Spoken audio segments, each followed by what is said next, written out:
Welcome, gentle soul, to another quiet visit with the past. In tonight's episode, we'll step into another world, familiar in its humanity, yet distant in time.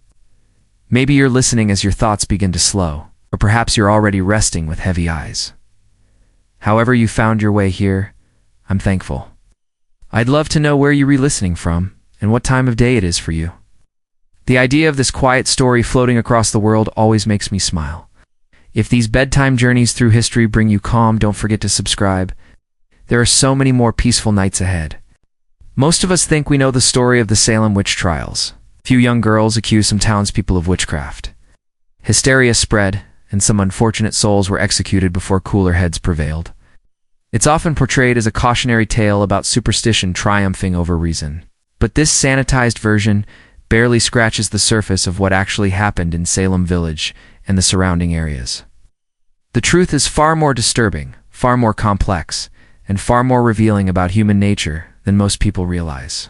What unfolded in Salem wasn't just a case of religious extremism or adolescent attention-seeking. It was a perfect storm of social tensions, economic disputes, personal vendettas, and psychological manipulation that created a killing machine fueled by fear and sanctioned by the very institutions meant to protect the innocent. Today, we're going to explore why the Salem witch trials were worse than you thought. We'll examine the calculated cruelty of the interrogation methods, the systematic way evidence was manufactured, and how the legal system itself became a weapon against the defenseless. We'll meet the real people behind the famous names and discover how their stories reveal a community that had completely lost its moral compass. But perhaps most disturbing of all, we'll see how the mechanisms that enabled Salem's horror show are in relics of a bygone era. The same psychological and social forces that turn neighbors into executioners are still with us today.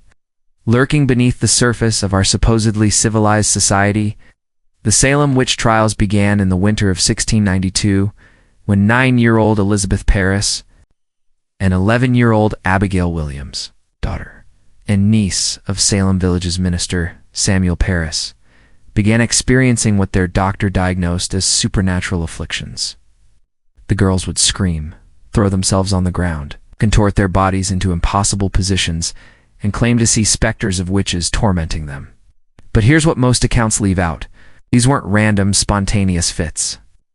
The girls had been experimenting with folk magic, trying to divine their future husbands, using an egg white dropped in a glass of water. When their fortune-telling sessions went wrong, possibly producing disturbing or unexpected results, the girls found themselves trapped between their Puritan community's strict prohibitions against such practices and their own fear of punishment. Rather than confess to their forbidden activities, they chose a different path. They began claiming they were victims of witchcraft, transforming themselves from potential sinners into innocent sufferers, deserving of sympathy and protection. It was a calculated decision that would ultimately cost 20 people their lives. The first 3 women accused were hardly random choices. Tatiba was an enslaved woman from the Caribbean who worked in the Paris household, and likely taught the girls some of the folk magic they'd been practicing. Sarah Good was a homeless beggar who had been asking for charity from Salem families, making her an easy target for a community that viewed poverty as a sign of moral failing. Sarah Osborne was an elderly woman who had scandalized the community by living with a man before marrying him, and had been involved in a bitter legal dispute over her late husband's estate. Notice the pattern here. The accusers didn't point fingers at respected community members or people with real power. They chose society's most vulnerable: a slave, a beggar, and a social outcast. These women had no political connections, no economic influence, and no one willing to defend them. They were perfect scapegoats. When these 3 women were arrested and interrogated, something truly sinister began to unfold. The legal system that was supposed to protect the innocent became a machine for manufacturing guilt. The interrogations weren't searches for truth. They were performances designed to extract confessions through psychological torture and manipulation. Magistrates John Hathorne and Jonathan Corwin, who presided over the preliminary examinations, had already decided the accused were guilty before the questioning began. Their job wasn't to determine innocence or guilt, but to force confessions and gather names of other supposed witches. The questioning followed a predictable pattern: leading questions, threats, promises of mercy for cooperation. and the constant presence of the afflicted girls who would convulse and scream whenever an accused person denied the charges. The most chilling aspect of these interrogations was how they were designed to make denial impossible. If you confessed to witchcraft, you lived but had to name other witches. If you maintained your innocence, you were obviously lying, because the afflicted girl's suffering proved your guilt. The only way to escape immediate execution was to become complicit in the system by accusing others. Tituba understood this horrible calculus better than anyone. When questioned, she didn't just confess to practicing witchcraft. She spun an elaborate tale of a devil-worship conspiracy involving multiple witches, mysterious men from Boston, and a book signed in blood. Her confession was everything the magistrates wanted to hear, confirmation that a vast supernatural conspiracy was threatening. Salem justification for expanding the investigation, and a roadmap for finding more witches. But Tituba's confession was almost certainly fabricated, a desperate attempt to tell her interrogators what they wanted to hear in order to save her own life. She had learned that in this new reality, truth was whatever the authorities needed it to be, and survival meant becoming an active participant in the lie. The system that emerged from these early interrogations was diabolically efficient. The afflicted girls became the star witnesses. Their theatrical fits and accusations treated as infallible evidence of supernatural attack. Anyone who questioned their credibility or suggested natural explanations for their behavior immediately became suspicious of themselves. The magistrates, convinced they were fighting a cosmic battle between good and evil, abandoned any pretense of fair legal procedure. What made this system particularly insidious was how it weaponized the community's existing tensions and grudges. Salem Village was already fractured by disputes over land, church leadership, and social status. Families that had been feuding for years suddenly had a legal mechanism to destroy their enemies. All you needed was to whisper the right words to the afflicted girls, and your rival could be arrested, interrogated, and potentially executed. The Putnam family, who were among the most vocal supporters of the witch trials, had been locked in bitter disputes with several families that would later find themselves accused of witchcraft. Thomas Putnam's 12-year-old daughter, Anne, was one of the primary accusers, and it is hard to believe her accusations were uninfluenced by the adult grievances swirling around her household.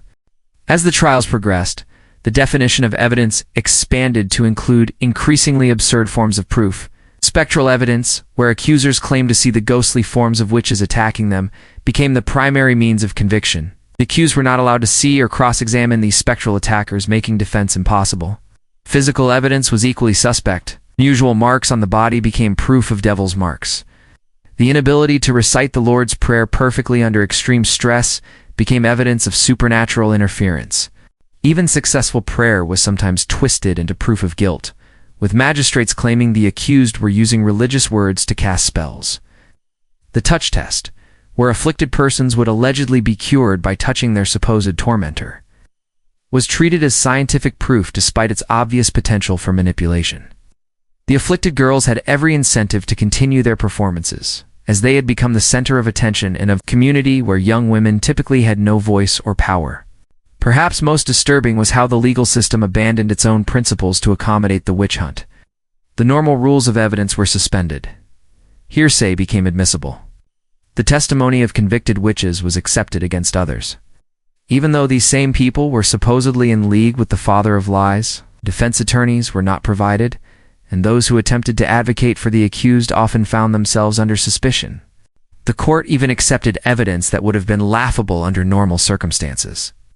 When Martha Corey was accused, the afflicted girls claimed they couldn't see what clothes her specter was wearing, because she had blinded them. When investigators went to Corey's house to check her clothing, they found her sitting quietly at home.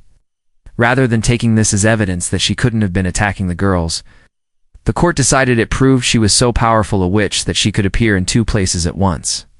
This is what made Salem truly terrifying. It wasn't just a case of superstitious people believing in magic. It was a systematic perversion of justice where the mechanisms meant to protect the innocent were deliberately corrupted to serve the needs of the accusers and authorities. The witch trials became a perfect machine for converting suspicion into conviction, fear into death sentences, and neighbors into executioners. The speed with which this system consumed lives was breathtaking. Between February and September 1692, over 200 people were accused of witchcraft. 20 were executed, and several more died in the horrific conditions of the local jails while awaiting trial. But these numbers only hint at the true scope of the terror that gripped the community.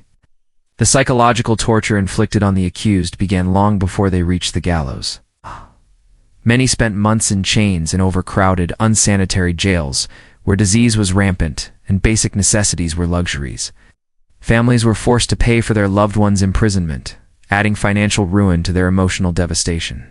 Some accused persons died in jail from the appalling conditions, becoming victims of the witch hunt just as surely as those who were executed. The executions themselves were public spectacles designed to reinforce the community's belief in the righteousness of their cause. But even here, the accused often demonstrated more dignity and faith than their accusers. Many maintained their innocence to the end, forgiving their persecutors and praying for their souls. Their final words often revealed the profound injustice of their situation and the moral bankruptcy of the system that had condemned them. What makes the Salem Witch Trials worse than most people realize isn't just the number of lives lost or the brutality of the methods used. It's how the entire community became complicit in a system of legalized murder. How institutions that were supposed to protect the innocent became weapons against them. And how quickly civilized people could be transformed into a mob baying for blood. The Salem Witch Trials reveal something deeply unsettling about human nature and the fragility of justice. They show us how fear can be weaponized, how authority can be corrupted, how quickly a community can lose its moral compass when caught in the grip of mass hysteria. Most disturbing of all, they remind us that the capacity for such evil doesn't belong to a distant, more primitive past, but lurks within the human heart, waiting for the right conditions to emerge. As we'll explore further, the mechanisms that enabled Salem's horror are as foreign to our modern world as we might like to believe.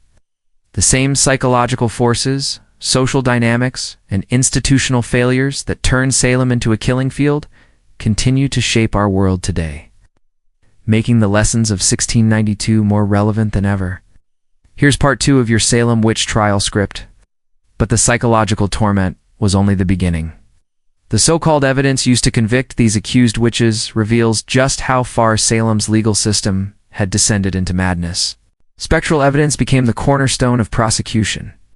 This meant that if someone claimed they saw the ghost or spirit of the accused tormenting them in a dream, that was considered valid proof in court. Think about that for a moment. Dreams and visions were being used to sentence people to death. The judges, led by William Stoughton, didn't just accept this supernatural testimony, they actively encouraged it. They created an environment where the most outlandish accusations were not only believed, but rewarded. Children who pointed fingers at neighbors were praised for their bravery. Adults who confessed to impossible crimes were spared execution, while those who maintained their innocence faced the gallows. One of the most disturbing aspects was how the trials became a grotesque theater. The afflicted girls would writhe on the courtroom floor, screaming that the accused were pinching them or stabbing them with invisible pins. When the defendant moved their hand, the girls would mirror the motion, claiming they were being forced to copy the witch's movements. The courtroom would erupt in chaos, with spectators gasping and judges nodding gravely as if witnessing genuine supernatural warfare. But here's what makes this even more sinister. These performances were clearly coordinated. The girls had learned that certain behaviors would guarantee the attention and protection of the most powerful men in the colony. They discovered they could destroy anyone they chose simply by pointing and screaming. And the adults who should have protected the innocent instead fed this monster they had created. The speed of the executions was breathtaking. Once accused, defendants had virtually no time to mount a proper defense. Bridget Bishop went from accusation to execution in just 2 months. Others had even less time. The court was operating like a conveyor belt of death, processing cases with ruthless efficiency that prioritized spectacle over justice.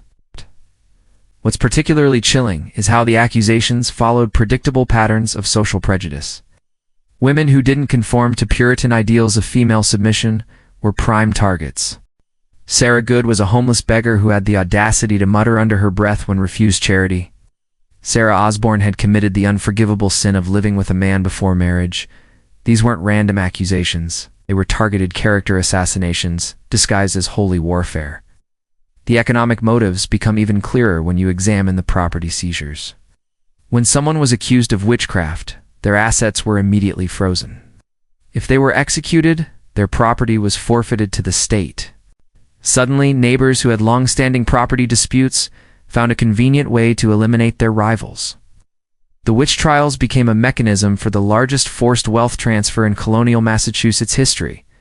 Consider the case of George Jacobs Sr., a wealthy farmer who had accumulated significant property over his lifetime. His own granddaughter accused him of witchcraft, but only after he had refused to transfer his land to other family members. Within months, Jacobs was dead, and his property was being divided among those who had testified against him. This wasn't justice. This was legalized theft, sanctified by religious hysteria. The authorities knew exactly what they were doing. Governor William Phipps had initially supported the trials, but when his own wife was accused, he suddenly discovered serious problems with spectral evidence. The moment the accusations reached the upper echelons of colonial society, the entire system began to crumble. It wasn't divine intervention that ended the trials. It was a raw political calculation. The aftermath reveals the most damning truth of all. When the hysteria finally ended, there was no reckoning, no systematic investigation into how so many innocent people had been murdered by their own neighbors. Instead, there was a collective amnesia, a desperate attempt to pretend that Salem had been the victim of supernatural forces rather than human evil. The few apologies that came were pathetic exercises in blame-shifting. Samuel Sewell, one of the judges, eventually acknowledged his error, but only after it became politically safe to do so. The accusers themselves largely escaped any consequences. Ann Putnam Jr., who had been responsible for many of the most dramatic accusations, offered a half-hearted apology years later, claiming she had been deluded by Satan. She never faced trial. She never made restitution. She simply moved on with her life, while her victims remained dead. This pattern of deflection reveals the most disturbing aspect of Salem. It wasn't just about superstition or religious extremism. It was about a community's willingness to sacrifice the innocent to protect the guilty. It was about how quickly civilized people can transform into a murderous mob when given permission by authority figures to act on their worst impulses. The Salem Witch Trials weren't an aberration. They were a preview of how democratic societies can collapse when fear overrides reason, when accusations replace evidence, and when the powerful discover they can manipulate mass hysteria for their own benefit. The scariest thing about Salem isn't that it happened in 1692. It's how easily it could happen again. Here's part 3 of your Salem Witch Trial series. But perhaps the most chilling aspect of the Salem Witch Trials wasn't the spectral evidence, or the property seizures we've already explored.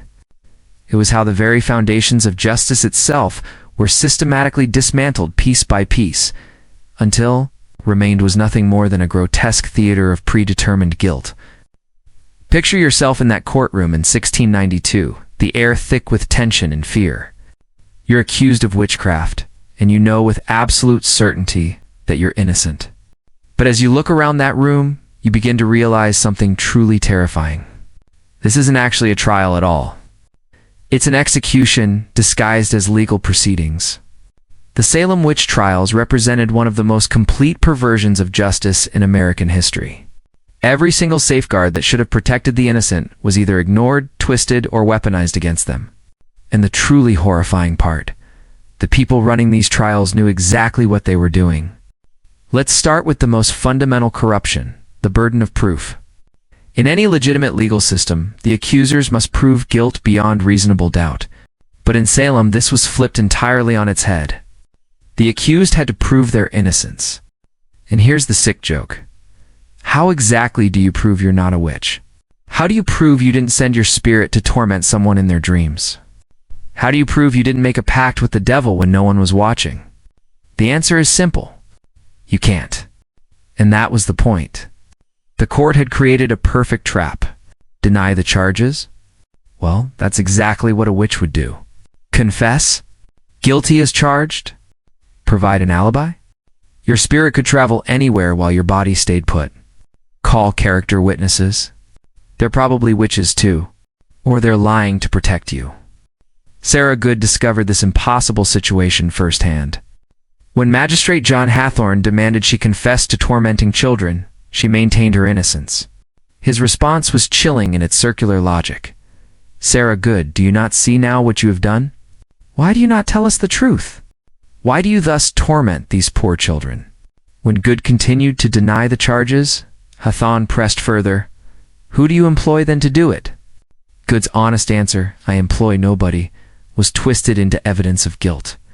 After all, if she wasn't employing anyone else, she must be doing it herself.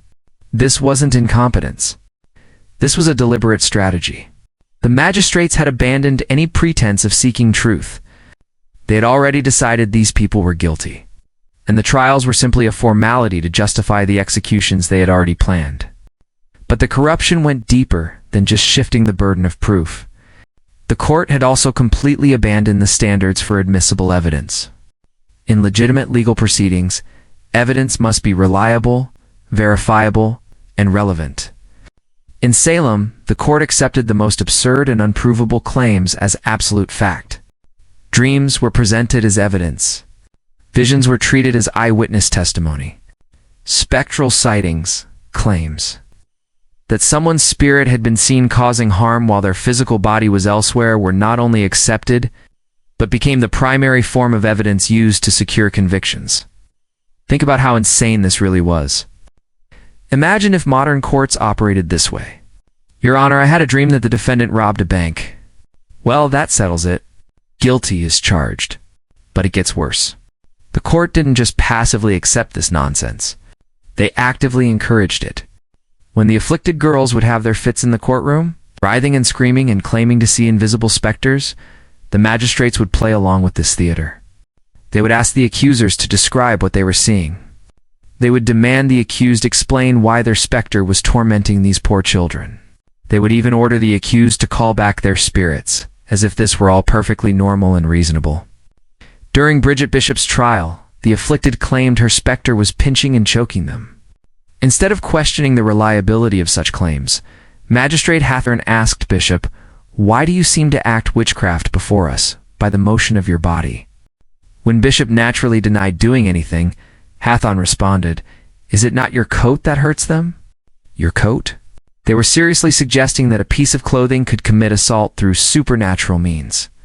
And this wasn't treated as a joke or a moment of temporary insanity. This was presented as legitimate evidence in a capital murder trial. The accused weren't even allowed to defend themselves properly. When they tried to speak, they were shouted down. When they questioned the accusers, they were told they were being disrespectful to the afflicted. When they pointed out the logical impossibilities in the charges, they were accused of being argumentative and uncooperative. Martha Corey made the mistake of expressing skepticism about the witch trials before she herself was accused. When she pointed out that the afflicted girls could simply be lying or mistaken, this skepticism was later used as evidence of her guilt. After all, who but a witch would try to discredit witch trials? The court had created a system where any attempt to defend yourself was treated as further evidence of guilt. Speak too little, and you're being evasive. Speak too much, and you're being manipulative. Show emotion, and you're revealing your evil nature. Stay calm, and you're displaying the cold heart of a witch. But perhaps the most sickening aspect of these trials was how they encouraged and rewarded false confessions. In most legal systems, a confession is the end of the process. You confess, you're punished, case closed. But in Salem, confession was treated as the beginning of cooperation. Those who confessed weren't executed. Instead, they were pressured to name their accomplices. They were asked to describe their interactions with the devil. They were encouraged to elaborate on their crimes and implicate others. The more names they provided, the more their own lives were spared. This created a perverse incentive structure. The innocent were executed for maintaining their innocence, while the guilty, or rather, those willing to lie about their guilt, were kept alive as long as they continued to feed the machine with new accusations. Tituba, the enslaved woman whose initial testimony helped spark the hysteria, understood this dynamic perfectly. Her confession was elaborate and detailed, filled with descriptions of devil worship and supernatural encounters. She named other witches and described their activities in vivid detail, and as a result, she was one of the few accused who survived the trials. Meanwhile, Rebecca Nurse, 71-year-old grandmother known throughout the community for her piety and charity, was executed because she refused to confess to crimes she didn't commit. John Proctor, a successful farmer with no history of supernatural activities, was hanged because he wouldn't lie about making a pact with the devil. The message was clear. Truth was irrelevant. The court didn't care about actual guilt or innocence. They cared about compliance, cooperation, and the continued feeding of their witch-hunting machine. This corruption was so systematic and thorough that it's impossible to view it as accidental.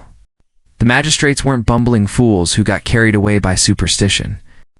They were intelligent men who deliberately chose to abandon every principle of justice in service of their own goals. Consider the case of George Burroughs, the former minister who was accused of being the ringleader of the witches. Burroughs had enemies in Salem who resented his past conflicts with the community. When he was arrested in Maine and brought back for trial, the evidence against him was particularly thin, even by Salem standards. But rather than demanding better evidence, the court simply lowered their standards even further. They accepted testimony that Burroughs possessed supernatural strength based on claims that he could lift heavy objects.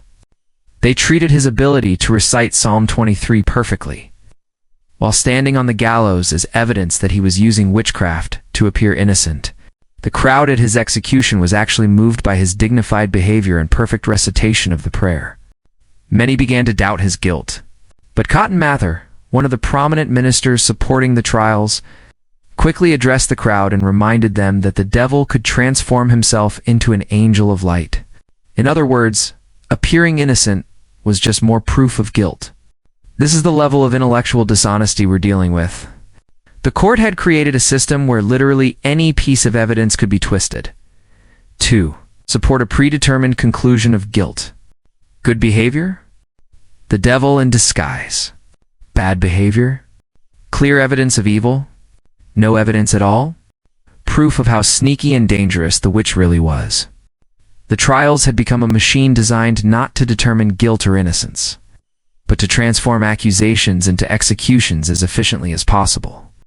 And the truly horrifying part is how many people were willing to participate in this charade. The magistrates who perverted the law, the ministers who provided theological justification for the corruption, the accusers who knew their claims were false, but continued making them anyway. The community members who went along with the hysteria rather than speak out against it. By the time the Salem Witch Trials ended, 20 innocent people were dead. Hundreds more had been imprisoned, often in conditions so horrible that some died in jail. Families were destroyed, reputations were ruined, property was seized, and an entire community was traumatized by their participation in what can only be described as legalized murder.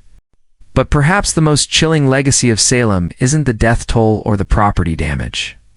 It's the precedent it set for how quickly and completely a society can abandon its principles when fear takes hold. How easily the machinery of justice can be transformed into an instrument of persecution. How willing ordinary people can be to participate in atrocities as long as they're given official sanction and social approval. The Salem Witch Trials weren't an aberration or an accident. They were the logical result of a society that chose fear over reason, conformity over conscience, and expedience over justice. And the lessons of Salem remain as relevant today as they were over 3 centuries ago, serving as a permanent warning about the fragility of the values we claim to hold dear. Looking at your existing script, parts 1 through 3, I'll continue with part 4. Maintaining the same tone and style while advancing the narrative about the Salem Witch Trials, here's part 4. But perhaps the most insidious aspect of the Salem Witch Trials wasn't just the corrupted legal system or the fabricated evidence. It was how the accusations themselves became a weapon of social warfare, wielded by those seeking to settle old scores and eliminate inconvenient neighbors. The finger-pointing wasn't random chaos. It was strategic, calculated, and devastatingly effective. Consider the case of Martha Corey, a woman whose only crime was expressing skepticism about the witch trials themselves. When the initial accusations began flying in 1692, Corey made the fatal mistake of suggesting that the afflicted girls might be lying or mistaken. She questioned whether spectral evidence could be trusted in a court of law. For this act of reasonable doubt, she was immediately branded a witch herself. The message was clear: dissent would not be tolerated. The accusers had stumbled upon the perfect system of social control. Anyone who questioned the proceedings could instantly become a target. It was a self-reinforcing cycle of terror that made opposition virtually impossible. Speak out against the trials, and you'd find yourself in chains within days. The community was effectively held hostage by its own fear. What made this system particularly cruel was how it exploited existing social tensions that had been simmering for years. Salem Village was already fractured by disputes over land, church leadership, and economic competition. Families had been feuding for decades over property lines and inheritance rights. The witch trials simply provided a convenient mechanism to weaponize these grievances. Take the case of Rebecca Nurse, 71-year-old grandmother, who was widely respected in the community for her piety and good works. But the Nurse family had been embroiled in a bitter land dispute with their neighbors, the Putnams. When young Ann Putnam Jr. began having fits and claimed to see Rebecca Nurse's specter tormenting her, it wasn't supernatural intervention. It was the Putnam family using the witch trials to destroy their enemies through legal means. The pattern becomes even clearer when you map out the accusations geographically.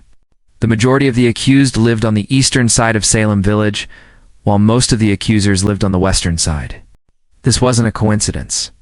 The two areas had been locked in a political and economic struggle for control of the village for years. The witch trials became the ultimate expression of this conflict, with one faction literally trying to eliminate the other. But the social weaponization of witchcraft accusations went beyond mere property disputes. The trials also served as a brutal form of patriarchal control, particularly targeting women who didn't conform to expected social roles. Many of the accused were widows who had inherited property, women who ran businesses, or those who had somehow challenged male authority. In a society where women were expected to be silent and submissive, any display of independence could be reframed as evidence of diabolic influence. Bridget Bishop, the first person executed in Salem, was a perfect example of this dynamic. She operated a tavern, wore colorful clothing, and had been married 3 times. She was exactly the kind of woman who threatened the rigid social order that the Puritan community was trying to maintain. Her execution sent a clear message to other women about the consequences of stepping out of line. The accusers also discovered they could use the trials to eliminate economic competition. Martha Carrier was accused partly because her family's success in farming had made neighbors jealous and resentful. John Proctor was targeted after he criticized the trials and threatened the economic interests of those profiting from the confiscated property of the accused. The witch trials had become a grotesque form of hostile takeover, allowing people to destroy their rivals while claiming divine justification. Perhaps most disturbing was how the trials created an economy of accusation. The court officials, the jailers, the sheriffs who seized property, even the ministers who provided spiritual guidance to the accused, all of them had financial incentives to keep the trials going. Each new accusation meant more fees, more confiscated property to divide up, more power to wield. The system had created its own marketplace of human misery. The psychological manipulation was equally sophisticated. The afflicted girls had learned they could command attention, sympathy, and power through their performances. In a society where young women had virtually no agency, the trials offered them an intoxicating taste of influence. They could bring down respected adults, disrupt court proceedings, and hold entire communities enthralled with their dramatic fits and accusations. But this power came at a terrible cost. The girls were trapped in their own web of lies, forced to maintain increasingly elaborate performances to avoid being exposed as frauds. Some of them later expressed regret for their role in the trials, but by then it was too late. 20 people were dead, and countless others had been destroyed by the accusations. The men and women who died at Salem weren't victims of superstition. They were victims of a calculated campaign of terror that used religious belief as a cover for the most base human motivations: greed, revenge, and the lust for power. Their deaths weren't tragic accidents, but murders carried out under the color of law by people who knew exactly what they were doing.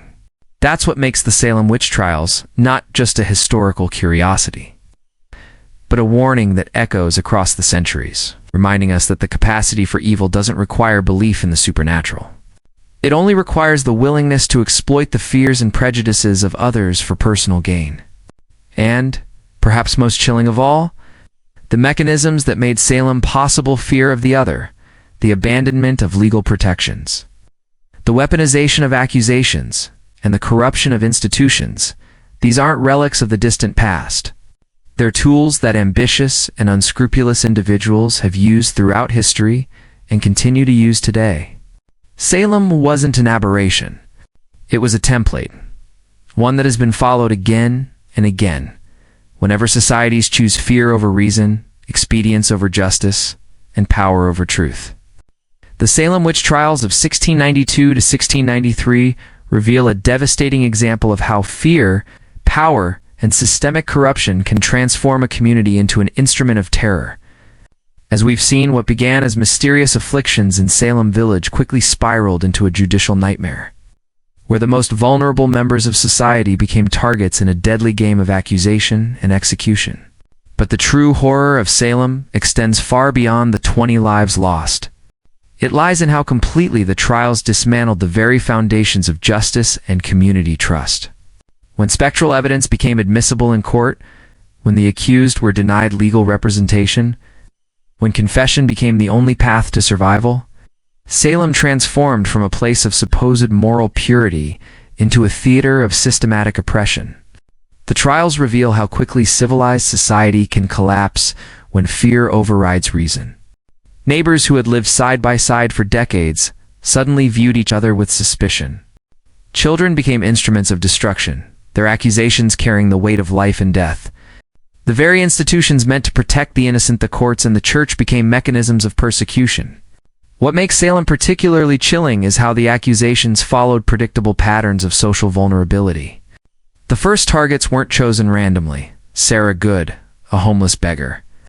Sarah Osborne, involved in a scandalous relationship. Tituba, an enslaved woman from Barbados. These women occupied the margins of Puritan society, making them perfect scapegoats for a community desperate to explain the unexplainable. As the hysteria spread, the net widened to ensnare anyone who dared question the proceedings or who simply found themselves on the wrong side of old grudges. Property disputes, business rivalries, and personal vendettas all found expression through witchcraft accusations. The trials became a weapon that could be wielded by anyone clever enough to manipulate the system. The financial incentives that drove the witch hunt are particularly disturbing. When the property of the accused could be seized, when court officials were paid for each case they processed, when informants could benefit from their accusations, justice became a commodity to be bought and sold. The trials weren't just about supernatural fears. They were about very earthly concerns: money, land, and power. Perhaps most tragically, Salem witch trials demonstrate how good people can become complicit in evil when swept up by collective hysteria. Many of the accusers, judges, and spectators weren't inherently malicious. They genuinely believed they were protecting their community from a supernatural threat. But their certainty, combined with their willingness to abandon due process and rational inquiry, made them participants in a system that destroyed innocent lives. The psychological tactics employed during the trials forced confessions under threat of execution.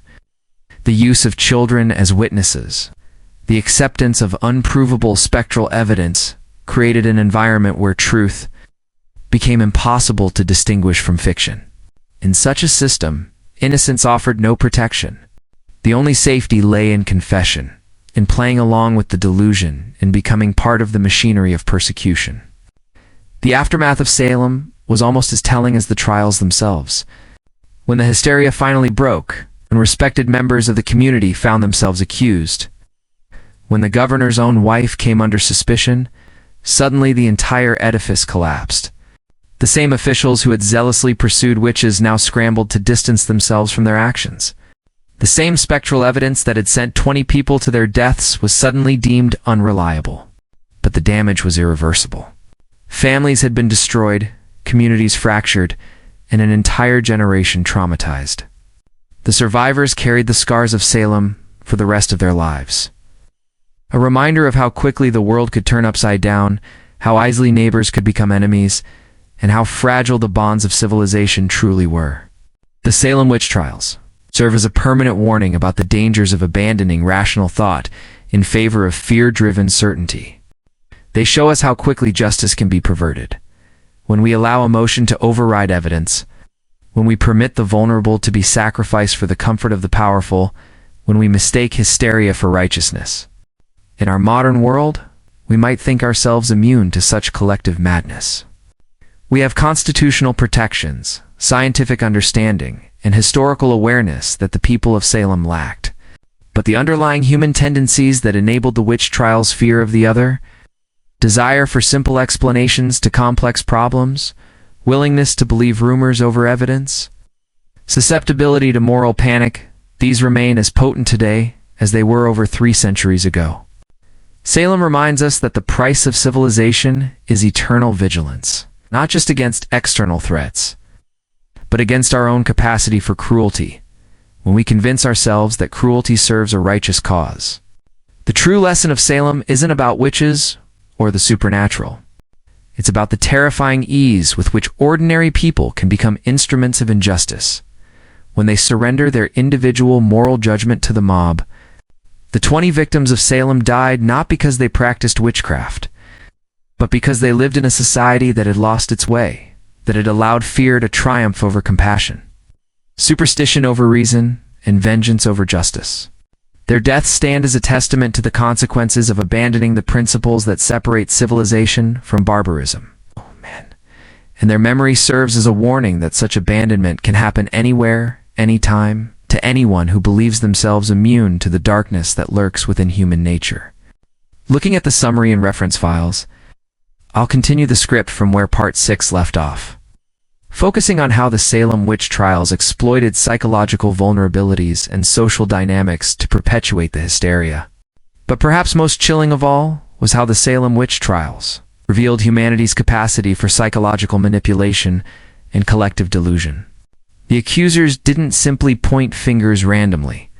They weaponized the deepest fears and anxieties of their community, turning neighbor against neighbor through a systematic campaign of terror that would make modern propagandists envious.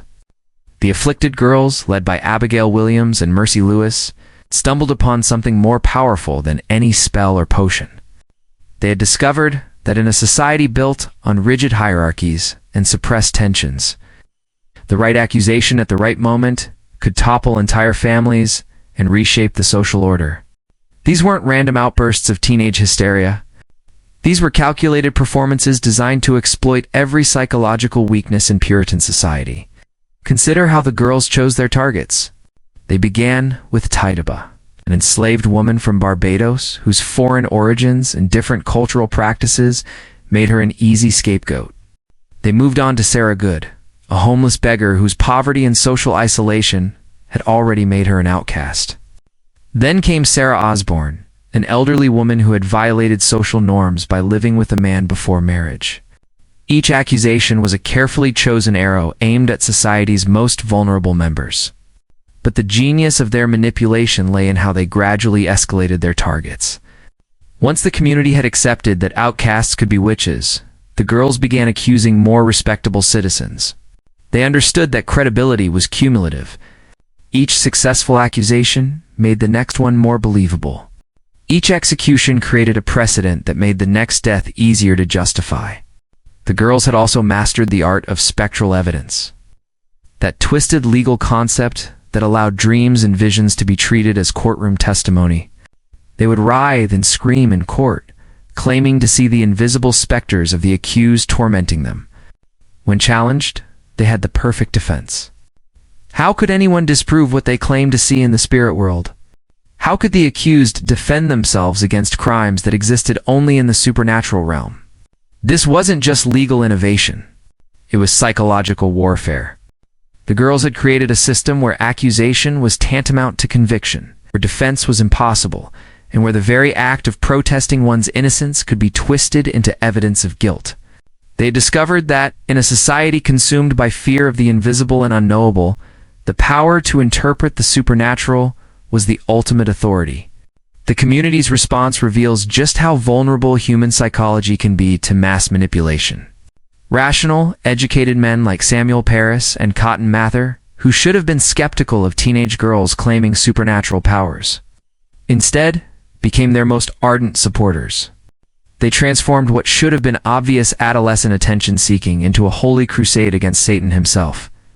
The trials also exploited a fundamental flaw in human reasoning: the confirmation bias that made every strange event, every unexplained illness, every bit of bad luck into evidence of witchcraft. When Martha Corey's accusation was followed by her husband's sudden illness, it wasn't seen as coincidence or stress-related sickness. It was proof of her supernatural malevolence.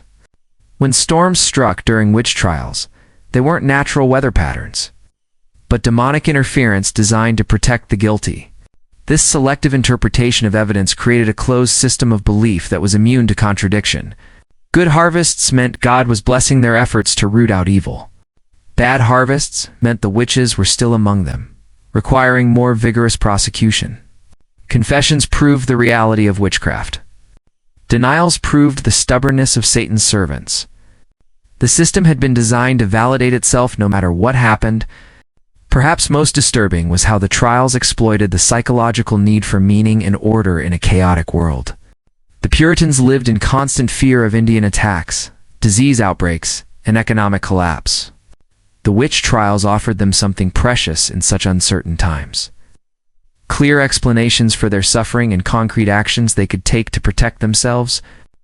Instead of accepting that bad things sometimes happen for no reason, they could blame witches.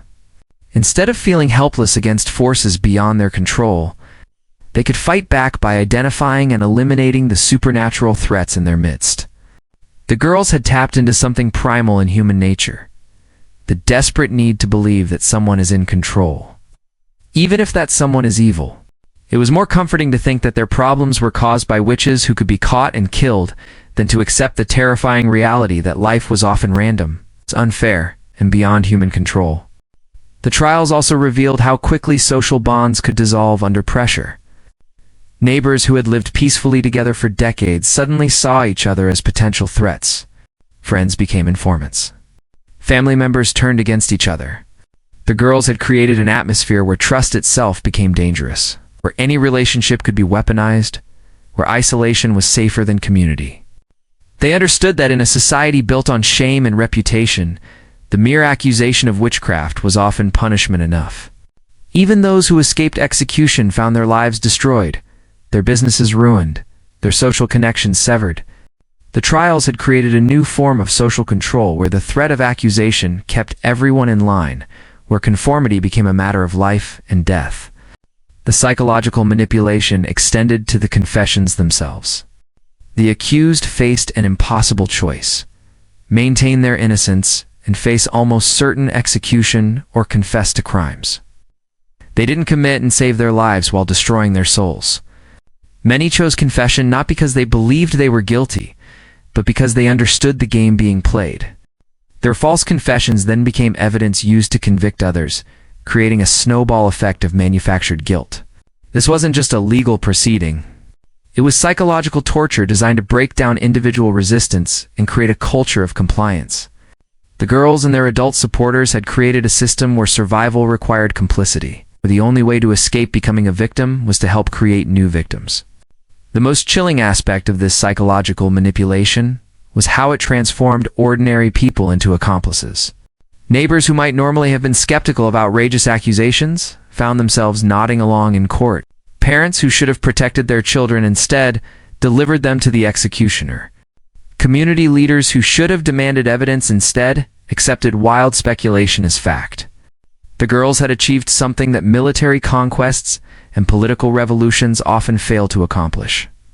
They had changed how an entire community thought about reality itself. They had made the impossible seem inevitable, the irrational seem logical, the cruel seem necessary. They had weaponized the human capacity for self-deception and turned it against their own neighbors. As the months passed and the body count mounted, some began to question what they had unleashed. But by then, too many people had too much invested in the system to allow it to collapse. Judges who had sentenced innocent people to death couldn't admit their error without destroying their own reputations. Ministers who had preached about the reality of the witch conspiracy couldn't reverse course without undermining their spiritual authority. Accusers who had sent neighbors to their deaths couldn't confess to lies without facing retaliation from the families they had destroyed. The Salem Witch Trials had created their own momentum, a machine of destruction that fed on fear, suspicion, the very human tendency to double down on mistakes rather than admit error. The girls had lit a fire that no one knew how to extinguish, psychological conflagration that would consume the innocent and guilty, alike until it finally burned itself out through sheer exhaustion. This manipulation of mass psychology reveals perhaps the darkest truth about Salem. It wasn't supernatural forces that created the tragedy, but purely human ones. The real evil wasn't in the accused witch's supposed pacts with Satan, but in the accuser's very real ability to exploit human weakness, fear, and cruelty for their own ends. The true horror of Salem lies not in what people believed, but in what they were willing to do to each other once those beliefs took hold. Based on the reference materials provided, here's Part 8 of the Salem Witch Trial script in the engaging narrative style shown in the examples. As the trials progressed into their bloodiest phase, a chilling pattern emerged that revealed the true horror of Salem's descent into madness. The accused faced a system so thoroughly corrupted that survival became nearly impossible, no matter how innocent they might be. The very foundations of justice had been twisted into a machine designed not to discover truth, but to extract confessions and deliver death sentences. Consider the nightmarish position of someone dragged before these courts. You're accused of consorting with the devil, practicing witchcraft, or tormenting your neighbors through supernatural means. The evidence against you? Perhaps a teenage girl claims she saw your specter pinching her in a dream. Maybe a neighbor insists their cow stopped giving milk after you walked past their property. Or someone testifies that you looked at them strangely before they developed a headache. In any rational legal system, such accusations would be laughed out of court. But Salem, in 1692, had abandoned rationality entirely. The judges not only accepted this spectral evidence as legitimate, they treated it as the most compelling proof available. When Bridget Bishop stood trial as the first person executed in the witch trials, the primary evidence against her consisted of testimony that her specter had appeared to various accusers in their dreams and visions. There was no physical evidence, no witnesses to actual witchcraft, no tangible proof of any crime whatsoever. Yet, this became the standard that would condemn 20 people to death. The examination process itself was a masterpiece of psychological manipulation designed to break down the accused. Picture yourself in that sweltering meeting house, standing before a panel of stern-faced magistrates, while a crowd of hostile neighbors packs the room behind you. The accusers, mostly young women, begin writhing and screaming the moment you're brought in, claiming that your very presence is tormenting them. Judge William Stoughton, the Chief Justice, who would become the most ruthless figure in the trials, developed particularly insidious techniques for extracting confessions.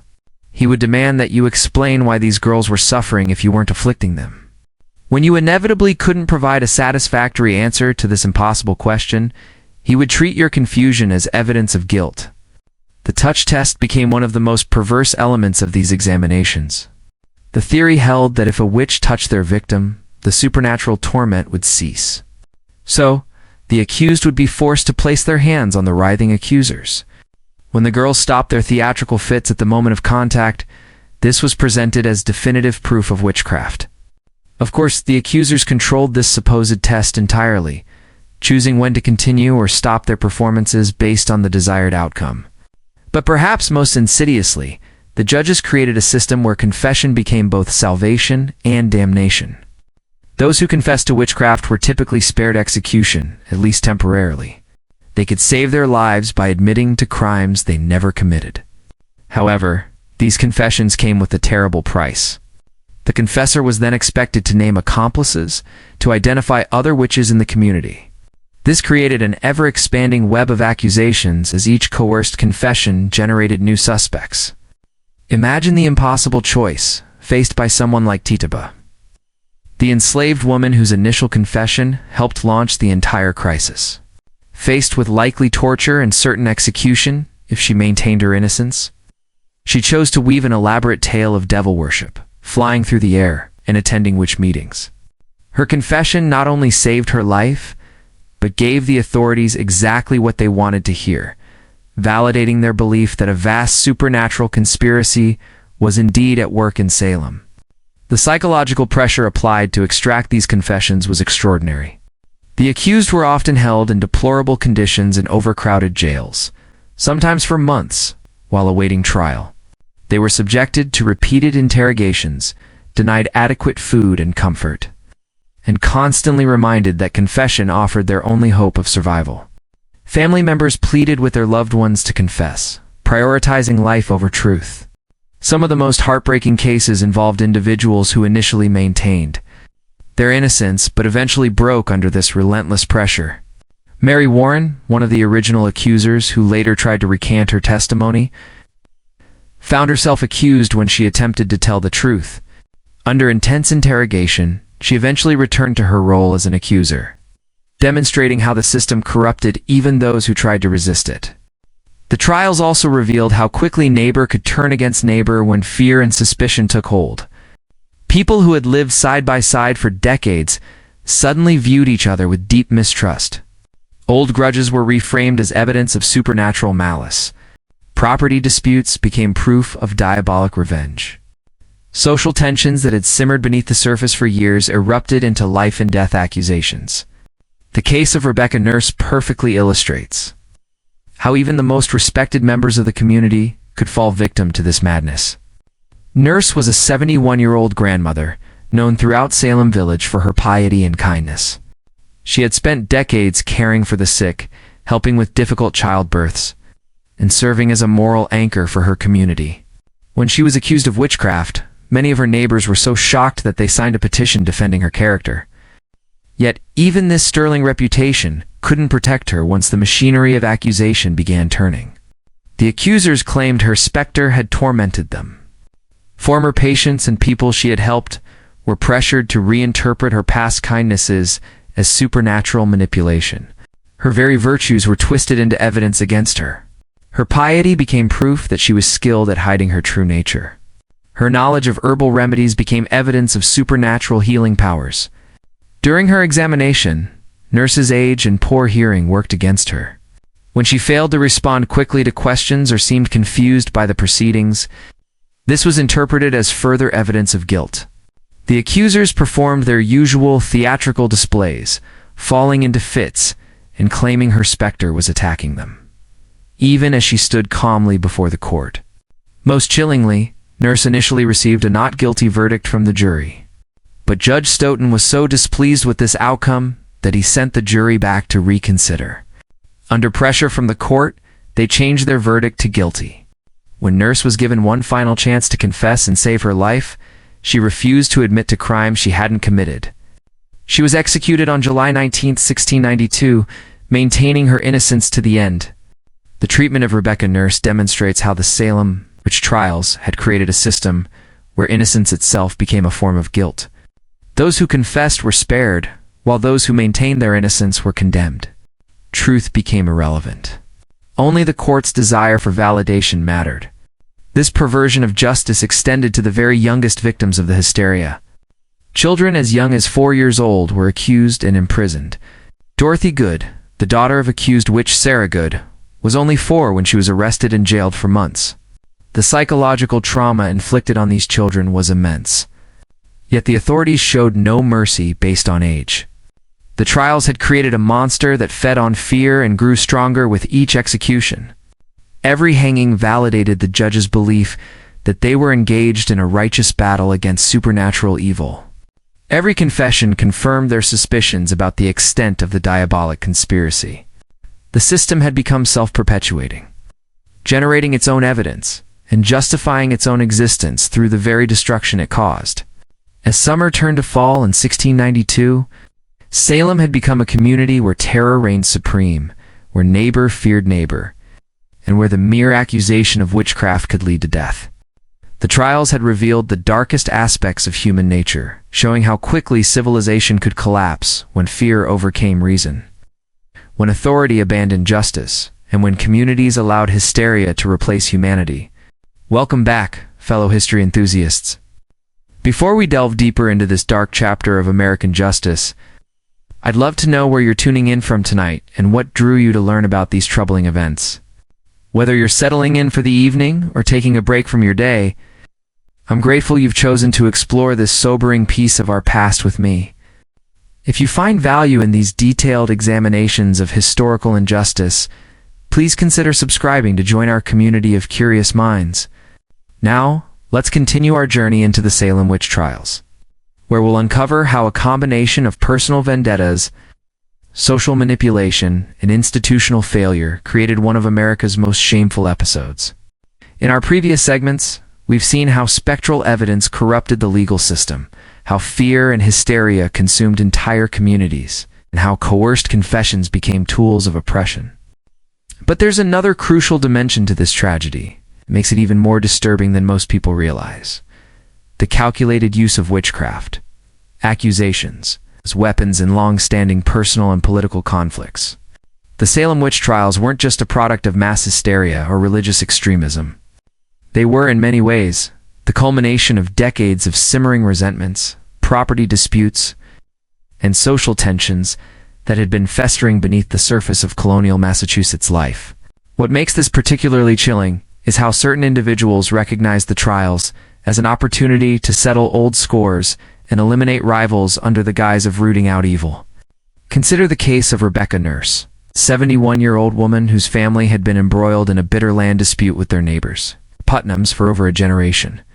The conflict stretched back to the 1640s, when Rebecca's husband, Francis Nurse, had purchased a large tract of land that the Putnams believed rightfully belonged to them.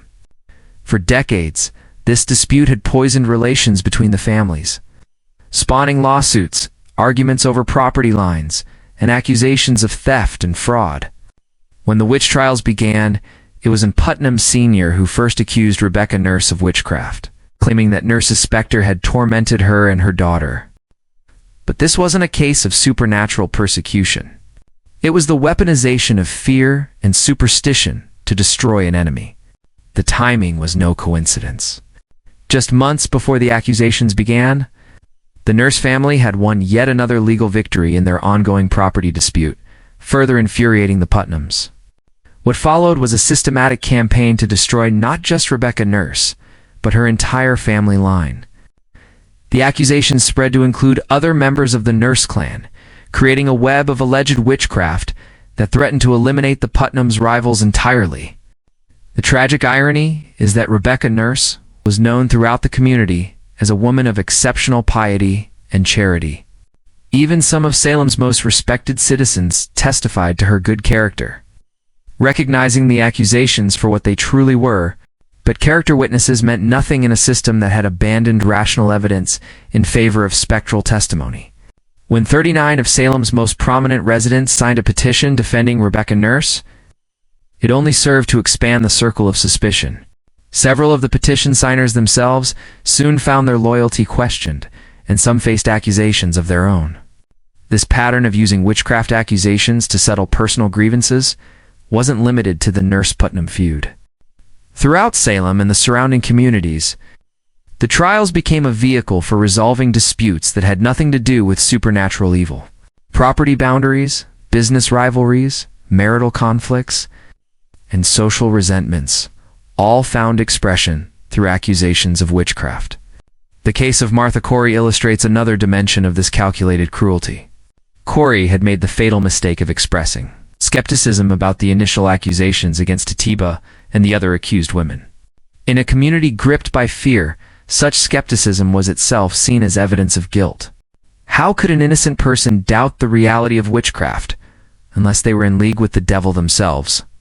Martha Corey's husband, Giles, initially supported the accusations against his wife, perhaps hoping to distance himself from suspicion. But as the trials progressed and he witnessed their fundamental injustice, he began to speak out against the proceedings. This change of heart would cost him his life in one of the most brutal executions in American history. When Giles Corey was himself accused of witchcraft, he refused to enter a plea of guilty or not guilty.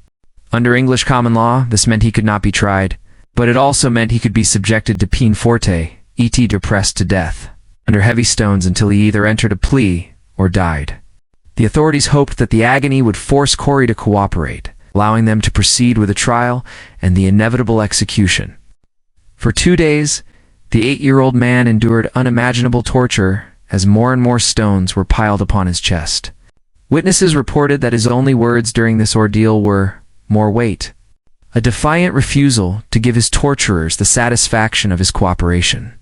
Giles Corey died without entering a plea, becoming the only person in American history to be pressed to death. But even this horrific execution served a calculated purpose beyond simple punishment. Under the law, if Corey had been convicted of witchcraft, his property would have been forfeited to the crown. By refusing to plead and dying under torture rather than by execution, he ensured that his lands would pass to his heirs, rather than be seized by the government. In his final act, Giles Corey outsmarted the system that had murdered his wife and sought to destroy his family's legacy. The targeting of the Corey family reveals another disturbing aspect of the Salem Trials, the way accusations could spread through social networks, creating cascading waves of suspicion that destroyed entire communities. Once someone was accused, their family members, friends, and associates all became potential targets. The trials created a vicious cycle where each new accusation generated more suspects, and each execution created more grieving relatives who might themselves become threats to the accusers. This expansion of suspicion was particularly devastating for Salem's social fabric because it turned the normal bonds of community into sources of danger. Friendship became suspicious. Why would someone defend the accused unless they shared their guilt? Family loyalty was seen as potential evidence of a witch's coven. Even acts of charity and kindness could be reinterpreted as evidence of supernatural manipulation. The case of Sarah Good exemplifies how social prejudice and personal animosity merged with witchcraft accusations to destroy the most vulnerable members of society. Good was a homeless beggar who wandered through Salem, asking for food and shelter. Her poverty and desperate circumstances had made her unwelcome in many homes, and she had developed a reputation for muttering curses when refused charity. When livestock died or children fell ill after Sarah Good had been turned away from their doors, it was easy for people to connect these misfortunes to her presence. But this wasn't supernatural causation. It was the scapegoating of a woman whose poverty and desperation made her an easy target for community frustrations. Sarah Good's fate was sealed not by any evidence of witchcraft, but by her status as an outsider with no one to defend her. The execution of Sarah Good on July 19, 1692, was accompanied by a moment that crystallized the trial's fundamental injustice. As she stood on the gallows, Reverend Nicholas Noyes declared that she knew she was a witch. Good's response is echoed through history. "You are a liar. I am no more a witch than you are a wizard. And if you take away my life, God will give you blood to drink." Whether Sarah Good intended it as a curse or simply a prediction of divine justice, her words proved prophetic. Reverend Noyes died 25 years later, choking on his own blood. But more significantly, her defiant final statement captured the moral clarity that had been so conspicuously absent from the trials themselves. In her last moments, this impoverished and friendless woman spoke truth to power with a courage that the educated ministers and magistrates of Salem had utterly failed to display. The systematic targeting of vulnerable populations reveals another layer of the trial's horror. Women like Sarah Good, who lacked social protection, were disproportionately likely to face accusations. So were those who had challenged social norms in other ways. Women who had inherited property, who had engaged in business, or who had otherwise stepped outside traditional gender roles. Bridget Bishop, the first person executed in the Salem trials, fit this pattern perfectly. She was a tavern keeper who dressed flamboyantly, been married multiple times, and was known for her independent spirit. Her tavern was a place where men gathered to drink and gamble, activities that the Puritan community viewed with deep suspicion. When accusations of witchcraft began flying, Bridget Bishop's unconventional lifestyle made her an obvious target. The speed with which Bishop was tried and executed just 8 days after the special court of oyer interminer was established suggests that her fate was predetermined. The authorities needed a quick conviction to establish the court's legitimacy and demonstrate their commitment to rooting out witchcraft. Bishop's reputation and lack of powerful allies made her the perfect first victim. But the targeting of social outsiders was only part of a broader pattern of how the trials reinforced existing power structures while appearing to challenge supernatural evil. The accusations consistently flowed upward from accusers of lower social status to targets of higher status. But they stopped well short of truly challenging the colony's elite. While several prosperous farmers and respected church members were accused, the colonial leadership itself remained largely untouched. This selective application of suspicion reveals the trial's true nature as a tool of social control rather than spiritual purification. The same magistrates who accepted spectral evidence without question when it targeted their social inferiors became suddenly skeptical when accusations began to threaten their own class. When the wife of Governor William Phipps was accused of witchcraft, the governor quickly dissolved the special court and ended the trials. The economic dimensions of the Salem Witch Trials add yet another layer of calculation to what appeared to be spiritual warfare. The seizure of accused witches' property created powerful financial incentives for certain accusations. While the property of executed witches was supposed to be forfeited to the crown, in practice, much of it ended up in the hands of local officials and their allies. The case of Philip English illustrates how economic motives could drive accusations against the wealthy. English was one of Salem's most prosperous merchants, with extensive shipping interests and substantial land holdings. When he and his wife were accused of witchcraft, they fled to New York rather than face trial. In their absence, local authorities seized their property, effectively destroying English's business empire. Years later, when English returned to Salem after the trials had ended, he found his warehouses emptied, his ships sold, and his lands occupied by others.